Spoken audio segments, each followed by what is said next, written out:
ഏറ്റവും കുറഞ്ഞ ഫീസിൽ മികച്ച പ്ലേസ്മെന്റ് റെക്കോർഡോടുകൂടി കണ്ണൂരിലെ number 1 aviation college Airwin academy.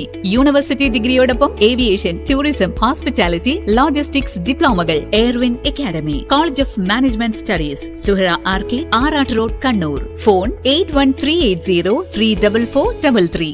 Lok Sabha തെരഞ്ഞെടുപ്പിലുണ്ടായ കനത്ത തോൽവിയുടെ കാരണങ്ങൾ അന്വേഷിക്കാനും തെറ്റുതിരുത്താനുമൊക്കെയായി CPMന്റെ സംസ്ഥാന സെക്രട്ടേറിയറ്റും സംസ്ഥാന സമിതിയുമൊക്കെ തലപുകഞ്ഞ് ചർച്ചകൾ നടത്തുന്നതിനിടയിൽ കേന്ദ്ര കമ്മിറ്റി അംഗം ഡോക്ടർ TM തോമസ് ഐസക് പിണറായിയെ പിന്നിൽ നിന്ന് കുത്തിക്കൊണ്ട് ചില തുറന്നു പറച്ചിലുകൾ നടത്തിയിരുന്നല്ലോ. തെരഞ്ഞെടുപ്പിൽ പാർട്ടി അനുഭാവികളുടെ വോട്ട് പോലും ലഭിച്ചില്ലെന്നും ജനങ്ങളെ കേൾക്കാൻ പാർട്ടി തയ്യാറാകണം എന്നൊക്കെയായിരുന്നു ഐസക്കിന്റെ വെളിപാടുകൾ. പാർട്ടി ജനങ്ങളുടേതാണെന്നും പാർട്ടിക്കുള്ളിൽ അച്ചടക്കം സ്വയം തീരുമാനിച്ചെടുക്കണമെന്നും തോമസ് ഐസക് പറയുകയുണ്ടായി. തുറന്ന മനസ്സോടെ ജനങ്ങളുടെ വിമർശനങ്ങൾ കേൾക്കണം, ലോക്സഭാ തെരഞ്ഞെടുപ്പിൽ എന്തുകൊണ്ട് തോറ്റു എന്നത് കൃത്യമായി പരിശോധിക്കണമെന്നും അത് തിരുത്തണമെന്നും അഭിമുഖത്തിൽ തോമസ് ഐസക് പറഞ്ഞു. ഐസക്കിന്റെ ഈ വീമ്പുപറച്ചിലുകളെ പൊളിച്ചെടുക്കുകയാണ് പ്രശസ്ത ഇടതുപക്ഷ ചിന്തകനും മാധ്യമ പ്രവർത്തകനുമായ G. ശക്തിധരൻ. ശക്തിധരന്റെ ഏറ്റവും പുതിയ ഫേസ്ബുക്ക് പോസ്റ്റിൽ ഐസക്കിനെ ഉൾപ്പെടെ വലിച്ചുകീറി തേച്ചൊട്ടിച്ചിരിക്കുകയാണ്.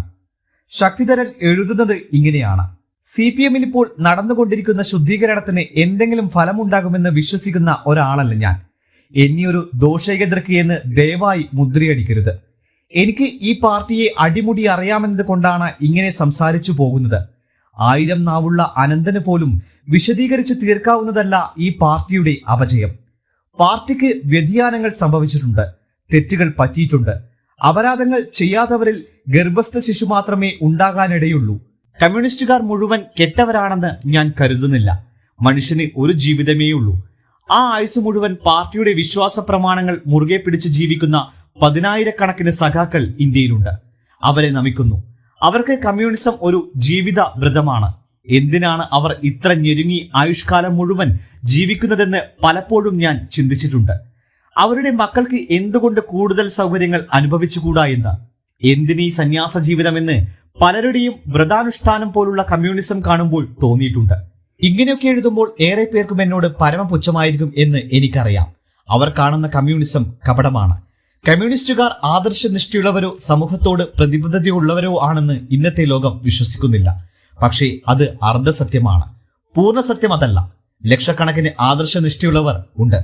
ഞാൻ പറയാൻ ആഗ്രഹിക്കുന്നത്, ശുദ്ധീകരണത്തിന്റെ ഈ പുകമറ ഉപയോഗിച്ച് തിരുത്തലുകൾക്കതീതമായി പഴയ ശൈലിയും അതേ ജീവിതവുമായി പാർട്ടിയെ വഞ്ചിച്ച് ഇനിയും മുന്നോട്ടു പോകാൻ ചിലർ ആഗ്രഹിക്കുന്നില്ലേ എന്ന സംശയം തികട്ടി വരുന്നത് കൊണ്ടാണ്. കൂടുതൽ പൊളിച്ചു തന്നെ പറയാം. പാർട്ടി ജനങ്ങളുടേതാണെന്ന ബോധ്യം വേണമെന്ന് ഉത്ബോധിപ്പിക്കുന്ന ബുദ്ധിജീവി ഡോക്ടർ തോമസ് ഐസക് അങ്ങനെ പറയുമ്പോൾ എനിക്കത് ദഹിക്കുന്നില്ല. ഐസക് അത്ര നിഷ്കളങ്കനാണോ? ഈ പാർട്ടിയിൽ അന്യവർഗ ചിന്തകൾ കടത്തിവിട്ടതിൽ അദ്ദേഹത്തിനോളം പങ്ക് മറ്റെത്ര പേർക്കുണ്ട്? എന്ത് സ്വയം വിമർശനമാണ് അദ്ദേഹം നടത്തിയത്? ഐസക് പാർട്ടിയിൽ താക്കോൽ സ്ഥാനങ്ങളിൽ തിരികെ കയറ്റിയ ആണുങ്ങളിലും പെണ്ണുങ്ങളിലും എത്ര പേർ അതിനർഹരുണ്ട്? അതിലെത്ര പേർ കമ്മ്യൂണിസ്റ്റുകാരുണ്ട്? അവരൊക്കെ താങ്കളുടെ ചേലകളായി നിലനിർത്തിക്കൊണ്ട് എത്ര കോടി രൂപയാണ് ഖജനാവിൽ നിന്ന് അപഹരിക്കുന്നത്, ഇപ്പോഴും അപഹരിക്കുന്നത്? സഞ്ചരിക്കുന്ന വിശ്വവിജ്ഞാനകോശം എന്നറിയപ്പെടുന്ന PGയെ രാജ്യസഭയുടെ പഠിച്ചവിട്ടാൻ അനുവദിക്കില്ലെന്ന് ശാഠ്യം പിടിച്ചത് ആരായിരുന്നു?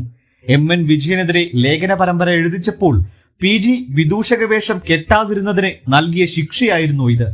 രാജ്യസഭയിലെത്താൻ ഐസക് അന്ന് കണ്ടെത്തിയ മഹിളാരത്നം ആരായിരുന്നു? നാണമാകുന്നില്ലേ ഡോക്ടർ ഐസക്?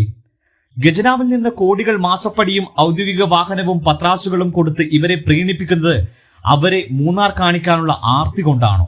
ഡോക്ടർ ഐസക് ധാരാളം കഴിവുകൾ ഉള്ള നേതാവ് തന്നെയാണ്. മികച്ച സാമ്പത്തിക ശാസ്ത്രജ്ഞൻ, പക്ഷേ അഹന്തയുടെ ആൾരൂപം. സമസ്ത സുഖലോലുപതയുടെയും കുത്തൊഴുക്കിൽ അർമാദിക്കുന്നവൻ. കമ്മ്യൂണിസ്റ്റ് പാർട്ടിക്ക് ചേർന്നതാണോ കയ്യിലിരുപ്പ്?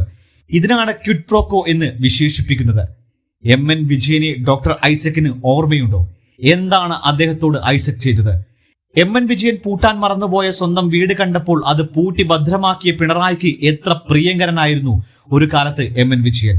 ആ ബന്ധം അമേരിക്കൻ സായിപ്പിന്റെ കീശയുടെ കനം കണ്ട് മുറിച്ചു മാറ്റുന്നതിൽ ഡോക്ടർ ഐസക് വഹിച്ച പങ്ക് എത്രയാണ്?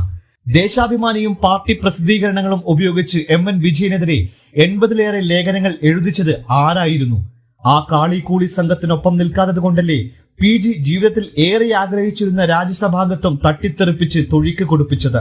വിജയൻ മാഷിനെതിരെ കൊടുത്ത മാനനഷ്ട കേസിന്റെ വിധി ഒരിക്കലെങ്കിലും വായിച്ചിട്ട് വേണം പാർട്ടി ജനങ്ങളുടേതാണെന്ന ബോധ്യം ഡോക്ടർ ഐസക്കിനുണ്ടാകാൻ. അതല്ലേ അതിന്റെ ശരി. News desk, Kannur.